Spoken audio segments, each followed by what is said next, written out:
Pregnancy రావాలి అని చాలా మంది కపుల్స్ ఎదురు చూస్తూ ఉంటారు. కానీ అందరికీ ప్రెగ్నెన్సీ వచ్చిన తర్వాత హెల్దీగా బేబీ పుట్టడం అనేది జరగకపోవచ్చు. కొన్ని సందర్భాల్లో అబార్షన్స్ కూడా అవుతూ ఉంటాయి. సో ఈ అబార్షన్స్ అనేవి ఎందుకు అవుతాయి అండ్ రిపీటెడ్ అబార్షన్స్ అవుతున్న వాళ్ళు ఎటువంటి జాగ్రత్తలు తీసుకోవాలి అనే దాని గురించి డిస్కస్ చేద్దాం. హలో అండి, నా పేరు doctor Suma, consultant 39 fertility centre, Vijayawada.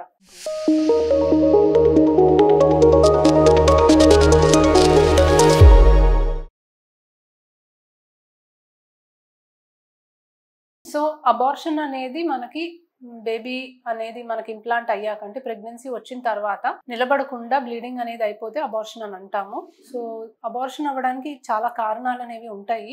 సామాన్యంగా మొదటి 3 నెలల్లో ఎక్కువ శాతం జన్యులోపాల వల్ల అబార్షన్స్ అవుతుంటాయి. అండ్ 3వ నెల దాటిన దగ్గర నుంచి గర్భసంచి ద్వారం లూజ్ అవ్వడం అనేది ఎక్కువగా చూస్తూ ఉంటాం. ఇది కాకుండా చాలా కారణాలు ఉంటాయండి. కొన్ని హార్మోనల్ ప్రాబ్లమ్స్, థైరాయిడ్ ప్రాబ్లమ్ కానీ, డయాబెటీస్ కానీ కంట్రోల్లో లేకపోయినా అబార్షన్స్ అవుతుంటాయి. ట్విన్ ప్రెగ్నెన్సీలో కూడా అబార్షన్ ఛాన్సెస్ ఎక్కువ. ఏజ్ ఎక్కువయ్యే కొద్దీ జెనెటిక్ ఇష్యూస్ వచ్చి అబార్షన్స్ అవడానికి ఛాన్సెస్ ఎక్కువ. అండ్ కొన్ని సార్లు కొన్ని ఇన్ఫెక్షన్స్ వల్ల కూడా అబార్షన్స్ అవ్వచ్చు. అండ్ థ్రాంబోఫిలియాస్ అని అంటాం, అంటే మనకి బాడీలోనే కొన్ని ఆటో యాంటీబాడీస్ అనేవి ప్రొడ్యూస్ అవుతాయి. ఆ యాంటీబాడీస్ వల్ల మనకు అబార్షన్స్ అవడం చూస్తూ ఉంటాము.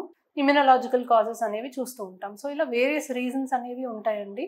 సామాన్యంగా ఒక్కసారి అబార్షన్ అయ్యాక నెక్స్ట్ టైం హెల్దీగా ప్రెగ్నెన్సీ రావడానికి 95% ఛాన్స్ ఉంటుంది. సో కంగారు పడాల్సిన అవసరం లేదు. వీళ్ళకి ఎటువంటి ఎక్స్ట్రా ఇన్వెస్టిగేషన్స్ చేయాల్సిన అవసరం కూడా లేదు. యూజువలీ ఒకసారి అబార్షన్ అయ్యాక 3 to 6 months గ్యాప్ ఇచ్చి నెక్స్ట్ ప్రెగ్నెన్సీకి ప్లాన్ చేయమని చెప్తాము. అప్పుడు వాళ్ళు జస్ట్ ఫోలిక్ యాసిడ్ టాబ్లెట్స్ అనేది వాడాలి. అండ్ రెగ్యులర్ గా హస్బెండ్ వైఫ్ కలిస్తే ప్రెగ్నెన్సీ రావడానికి కానీ హెల్దీగా బేబీ పుట్టడానికి కానీ 95% ఛాన్స్ ఉంటుంది. బట్ ఇదే 2-3 times రిపీట్ అవుతాయి అబార్షన్స్, డెఫినెట్లీ మళ్ళీ ఇంకొకసారి కూడా అబార్షన్ రిపీట్ అవడానికి ఛాన్స్ ఎక్కువ ఉంటుంది. అప్పుడు వీళ్ళకి అన్ని ఇన్వెస్టిగేషన్స్ చేయాలి. సో 3D అల్ట్రాసౌండ్ స్కాన్ చేయాలి. హస్బెండ్ వైఫ్ కి క్యారియోటైపింగ్ అని అంటాం, జెనెటిక్ టెస్టింగ్ చేయాలి. థ్రాంబోఫిలియా స్క్రీనింగ్ అంటాం, యాప్లా యాంటీబాడీస్ ఇవి స్క్రీన్ చేయాలి.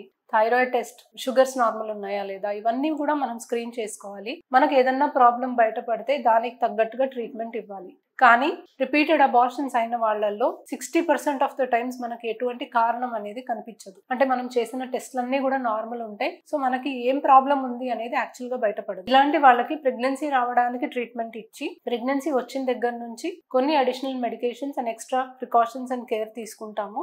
ఒకవేళ గనక మళ్ళీ అబార్ట్ అవుతే మనకి ఏదైతే ప్రెగ్నెన్సీకి సంబంధించిన టిష్యూ ఉందో దాన్ని కూడా టెస్టింగ్ కి పంపించి జెనెటిక్ అనాలిసిస్ అనేది చేయించుకోవచ్చు. జెనెటిక్ అనాలిసిస్ లో ఏదైనా ప్రాబ్లం ఉంది అని మనం కనిపెడితే అప్పుడు నెక్స్ట్ సైకిల్లో IVF చేసి టెస్ట్ ట్యూబ్ బేబీ పద్ధతి ద్వారా ఫామ్ అయిన ఎంబ్రియోస్ ని మనం టెస్టింగ్ చేసి ప్రీ ఇంప్లాంటేషన్ జెనెటిక్ టెస్టింగ్ చేసి నార్మల్ గా ఉన్న ఎంబ్రియోని సెలెక్ట్ చేసి పెట్టగలం. సో రిపీటెడ్ అబార్షన్స్ అనేది డెఫినెట్లీ చాలా బాధగా ఉంటది. అది చాలా స్ట్రెస్ఫుల్ గా ఉంటది పేషెంట్ కి. బట్ టెండర్ లవింగ్ కేర్ అనేది మోస్ట్ ఇంపార్టెంట్. వీళ్ళకి చాలా family support, emotional support, psychological support అవసరం.